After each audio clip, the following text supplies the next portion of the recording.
चलिए हम आगे देखते हैं भैया।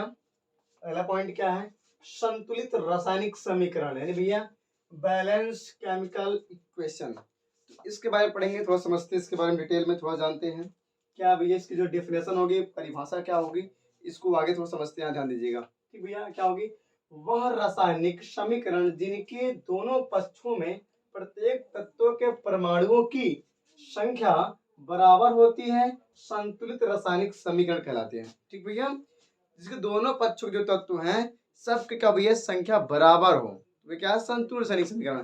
थोड़ा समझते एग्जाम्पल के तौर पे, यहाँ देखिए एग्जाम्पल देखते हैं भैया। अब देखते हैं कार्बन, हम कार्बन की अभिक्रिया ऑक्सीजन के साथ करवाएंगे। देखिए दोनों, अब बैलेंस कैसे करना है थोड़ा समझिएगा। कार्बन सी, तो कार्बन यहाँ पे भैया कितना है, एक है, और यहाँ पे O2 यानी ऑक्सीजन कितनी बार है, ऑक्सीजन 2 बार है।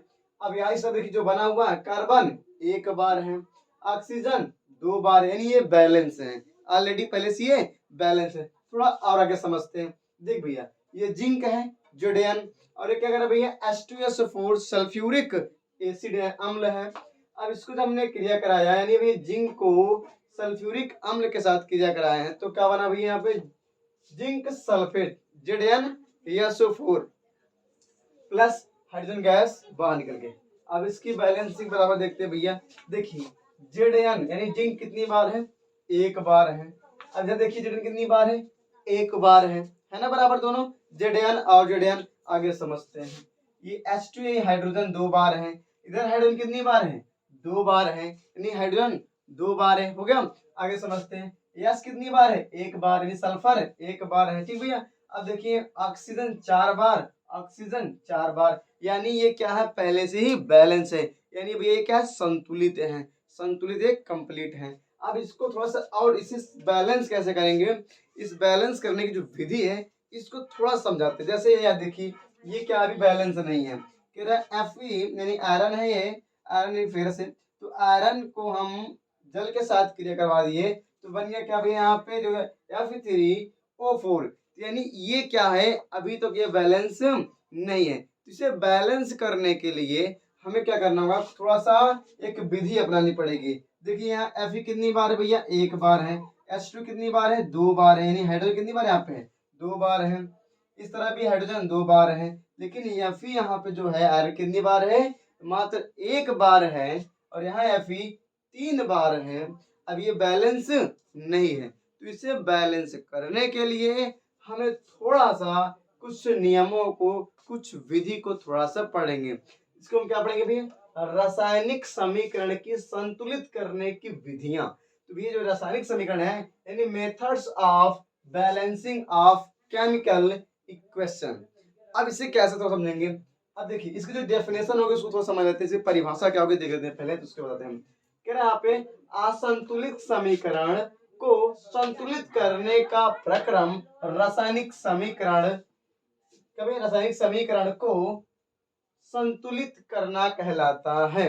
ठीक है, अब संतुलित करने के लिए निम्न तथ्यों को ध्यान रखना है, निम्न तथ्यों पर ध्यान देना चाहिए। किन किन भाई तथ्यों पर तो ध्यान देंगे हमें, कुछ तत्व ऐसे हैं जिन्हें बहुत ज्यादा ध्यान से देखना पड़ेगा, समझना पड़ेगा। तो पहला तथ्य यहाँ पे भैया कह रहा है, पहला पॉइंट क्या आपका कह रहा है, एक तत्व का संकेत या यौगिक का सूत्र कभी नहीं बदलता। किसी भी तत्व का, किसी भी यौगिक का जो सूत्र है वो कभी नहीं बदल सकता, ना उसे बदल सकता है ना उसे हम बदल पाएंगे। ठीक है, अब देखिए जैसे यहाँ पे H2, हाइड्रोजन का सूत्र हमेशा H2 होता है क्योंकि भैया ये द्विअणुक होता है, ये सब क्या द्विअणुक हैं, इसलिए हाइड्रोजन का सूत्र हमेशा क्या होगा H2 होगा, इसे हम कभी नहीं बदल सकते। फिर कह रहा O2 यानी ऑक्सीजन का सूत्र क्या होता है O2, ये भी द्विपरमाणुक है। फिर नाइट्रोजन क्या होता है N2, ये भी द्विपरमाणुक है। और यह Cl2 यानी क्लोरीन, ये भी द्विपरमाणुक है। यहाँ क्या ना Br2 यानी ब्रोमीन, ठीक है, F2 फ्लोरीन, यानी जितने भी हैं सब ये सब क्या द्विपरमाणुक हैं, इनकी संख्या इनका सूत्र जो होता है नहीं बदल सकता। अब यहाँ पे हाइड्रोजन है तो यहाँ में H की जगह G नहीं लिख देंगे, अगर O है तो यहाँ पे A नहीं लिख देंगे, यानी इसमें हम कुछ नहीं, इसका ना संकेत चेंज कर सकते हैं ना इसका सूत्र चेंज कर सकते हैं, यानी अगर हाइड्रोजन उसका H2 ही हमेशा H2 ही रहेगा, उसमें कुछ उसमें परिवर्तन नहीं कर सकते, नहीं बदल सकते। ठीक है, आगे देखते हैं। दूसरा पॉइंट क्या है कि ना एक परमाणु तत्वों को उनके संकेतों द्वारा ही लिखा जाता है। जैसे जिसका जो संकेत है उसको उसी संकेत से लिखा जाएगा। जैसे एल्युमिनियम को Al लिखते हैं, क्योंकि भैया ये अब यहाँ Al2 नहीं होगा, क्योंकि एल्युमिनियम क्या था, एक अणुक होता है। ठीक भैया, एक अणुक होता है, इसलिए एल्युमिनियम को Al, कैल्शियम को Ca, पोटेशियम को K। अब यहाँ पे किसी संकेत को हम अपने से नहीं जोड़ सकते भैया। पोटेशियम, पास से पोटेशियम तो यहाँ P लिख दिया जाएगा, तो ऐसा कुछ नहीं हो। ठीक भैया, इसमें हम कुछ नहीं कर सकते, कुछ भी चेंजेस नहीं कर सकते।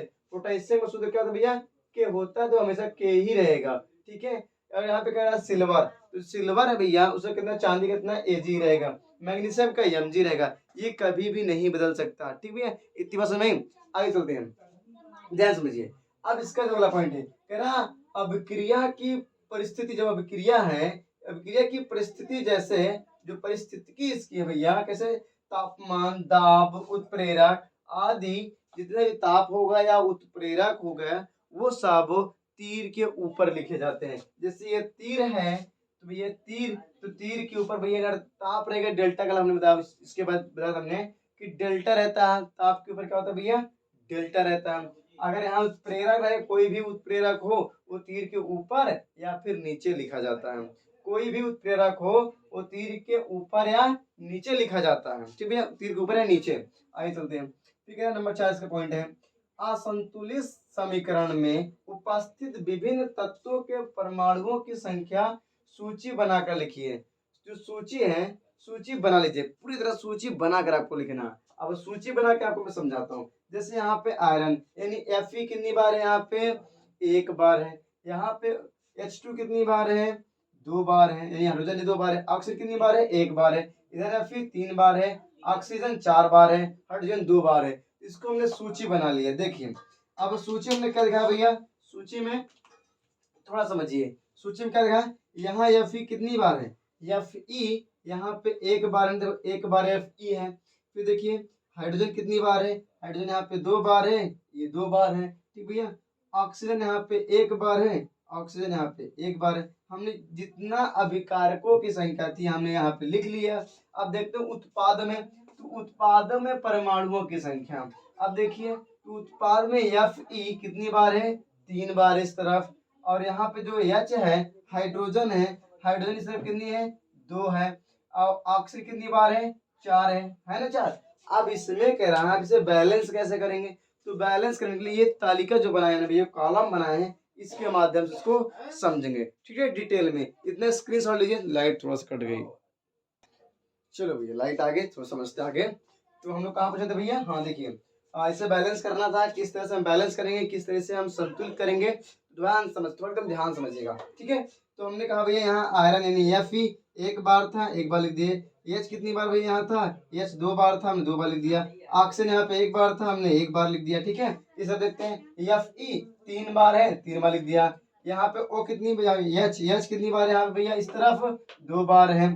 फिर ऑक्सीजन इस तरफ 1 बार है, तो इस तरफ कितनी बार है, 4 बार है, देखो है ना यहाँ पे। तो अब इसे बैलेंस करते हैं। देख भैया अब यहाँ 3 है, यहाँ पे 1 है, इसमें से किस अंक से हम गुणा कर दें, किस अंक से मल्टीप्लाई कर दें कि यहाँ भी 3 हो जाए।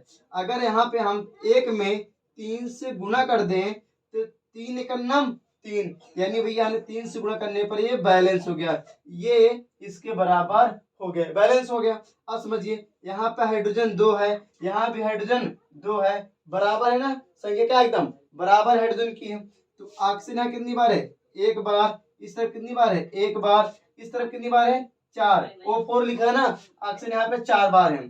तो इससे 4 बार, यानी इससे 4 बार करने के लिए हमें क्या करना होगा, इसे हम 4 से मल्टीप्लाई कर देंगे, 4 से गुणा कर देंगे, तो 4 एक नम 4, इसमें हमने 3 से किया तो 3 एक नम 3, यानी ये 3 और ये 3 बराबर हो गया, ये 4 हो गया। देखो ये 4 पहले था, ये भी 4 क्या था, बराबर हो गया। अब जिसको लिखते हैं, हमने भैया किस में गुणा किया था, Fe में, तो Fe में हमने 3 से गुणा किया, तो 3 हम जब लिखते हैं तो ध्यान रखिएगा ना तो उसके ऊपर लिख सकते हैं, ना तो दाहिने साइड में लिख सकते हैं, ना ही नीचे कोई अंक जोड़ सकते हैं। जो कुछ करना है आगे ही करना है, सिर्फ आगे ही लिख सकते हो कोई अंक। हमने इसमें कितने से गुणा किया, 3 से गुणा किया, तो आगे भैया लिख देंगे 3। ठीक है, आगे समझते हैं। फिर हमने क्या किया भैया, यहाँ पर इस तरह हमने 4 से गुणा किया। किसमें किया, ऑक्सीजन में। हमने ऑक्सीजन में 4 से गुना कर दिया, ऑक्सीजन में 4 से गुना कर दिया। अब ऑक्सीजन लास्ट में है, ना तो हम इसके नीचे लिख सकते हैं अंक 4, ना तो इसके दाहिने साइड में लिख सकते हैं, ना ही ऊपर लिख सकते हैं। जो लिखना है, जो अंक लिखना है उसके आगे लिखना है, यानी यहाँ पे लिखना होगा, चाहे जो लिखना है। तो हमने ऑक्सीजन में 4 से गुणा किया, तो हम यहाँ पे 4 लगा देंगे, 4। जो हमने ऑक्सीजन को बराबर कर दिया, इधर Fe इधर 3 था, इधर हमने 3 कर दिया। ऑक्सीजन यहाँ पे 4, उस तरफ 4 था, इस तरफ भी 4 कर दिया। लेकिन जब हमने ऑक्सीजन को 4 से बराबर किया, 4 से गुणा किया, तो ये मैग्नीशियम क्या हुआ, जो ऑक्सीजन सॉरी हाइड्रोजन जो था ये बिगड़ गया। कैसे बिगड़ गया, इसकी संख्या क्या हो गई, इस तरफ बढ़ गई, और इस तरफ कितनी है, 2 है, इस तरफ कितनी हो गई, 4 दूनी 8 हो गई, यानी संख्या इसकी बड़ी हो गई।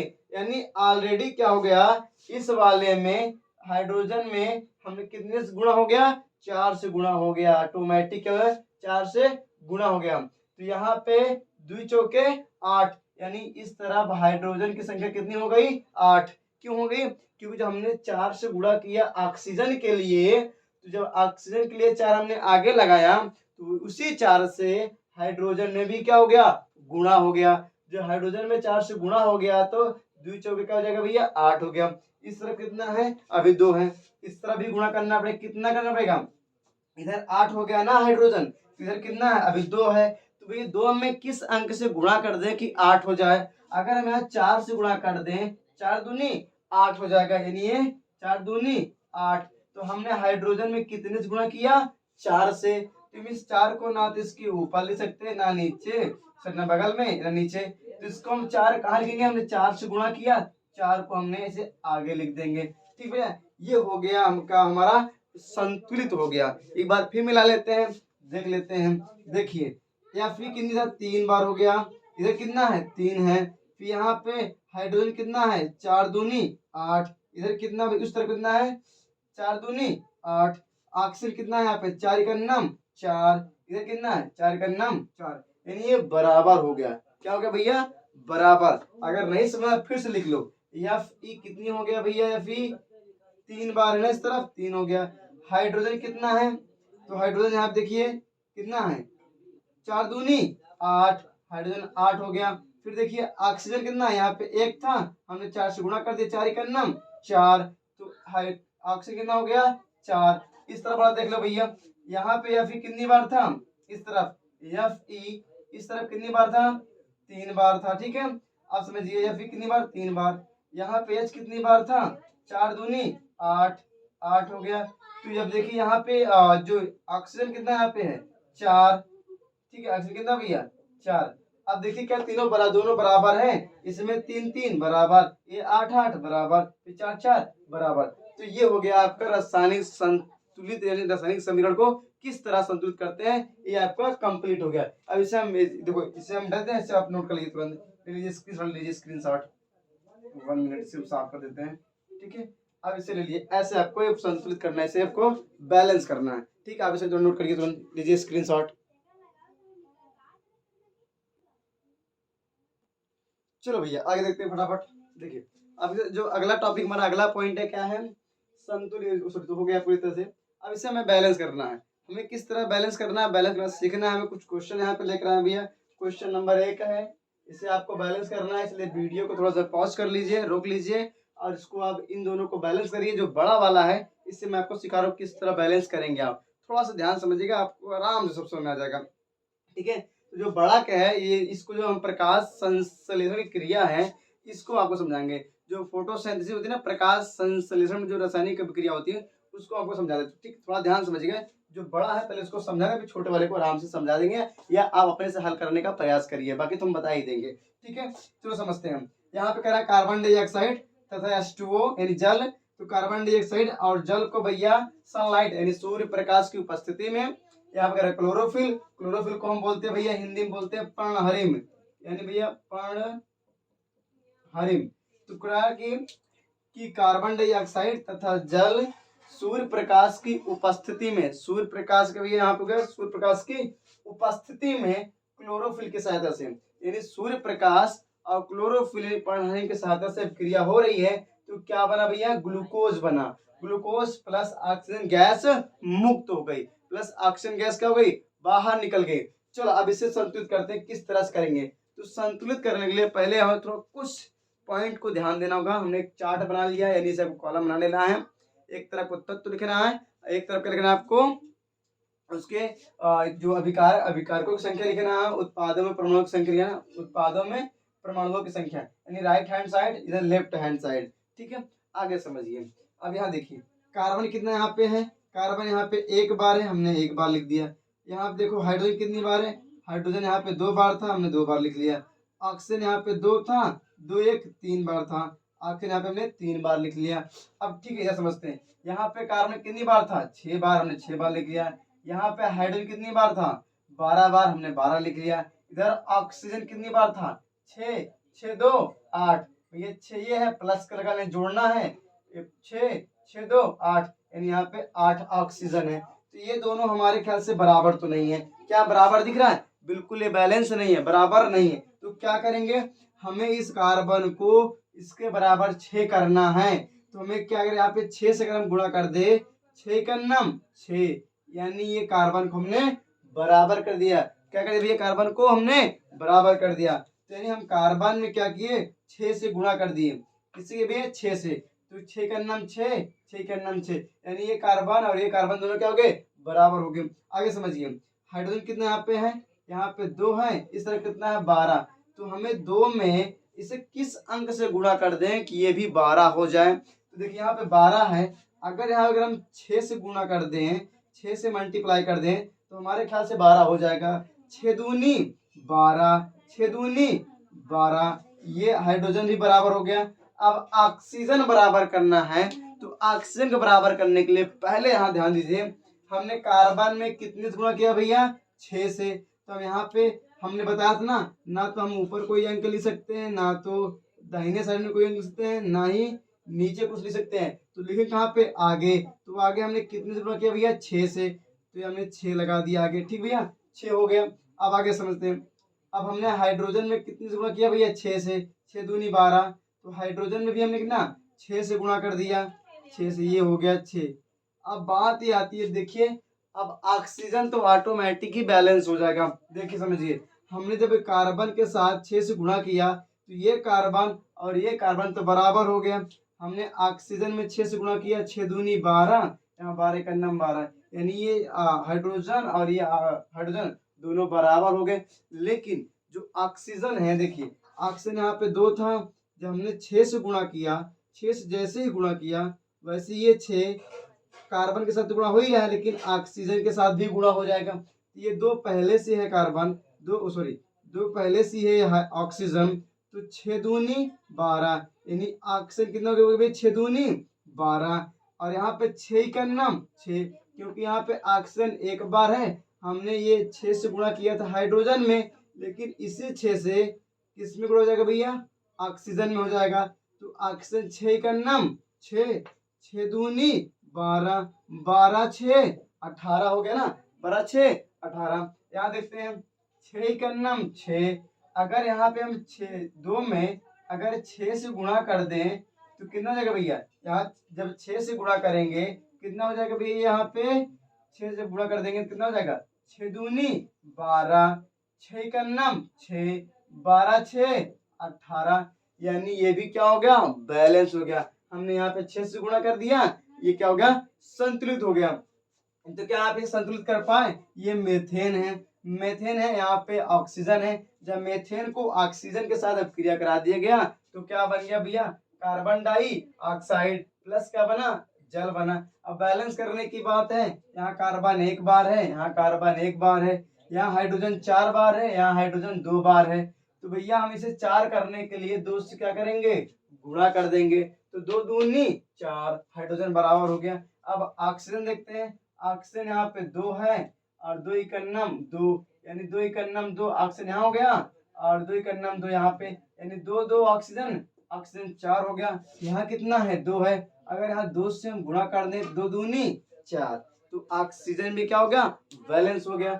अब इसे समझते हैं भैया, इस वजह कार्बन मोनोऑक्साइड, ये क्या भैया, कार्बन मोनोऑक्साइड। तो कार्बन मोनोऑक्साइड में अगर कार्बन मोनोऑक्साइड की क्रिया ऑक्सीजन के साथ करवा दिए तो क्या बन गया, कार्बन डाइऑक्साइड गैस बन गई। बैलेंस करने की बात कर लीजिए, यहाँ कार्बन 1 बार है, इस तरफ भी कार्बन 1 बार है, इस तरफ ऑक्सीजन कितना है 1, यहाँ 2 2 1 3 ऑक्सीजन है, यहाँ कितना भैया 4 है, सॉरी यहाँ पे 2 कितना 2 ऑक्सीजन है, इधर कितना है 1 2, यानी 2 1 3 ऑक्सीजन, इधर कितना है केवल 2 है।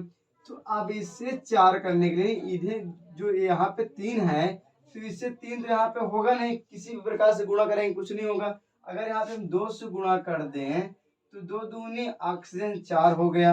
अब यहाँ 2 दूनी ऑक्सीजन 4 हो गया, यहाँ ऑक्सीजन 2 है, अगर इस वाले ऑक्सीजन में 2 से गुणा कर दे तो काम हो जाएगा। अब यहाँ भी कार्बन कितना हो गया 2 है, तो 2 से गुणा कर देंगे भैया, 2 इकन्नम कार्बन 2, 2 इकन्नम 2 ऑक्सीजन 2, तो 2 2 4 ऑक्सीजन 4 हो गया। अब ये हो गया है बैलेंस। आप इसे बैलेंस कर लीजिए, ठीक है, नोट कर लीजिए, स्क्रीनशॉट लीजिए, तो आगे आपको बताते हैं।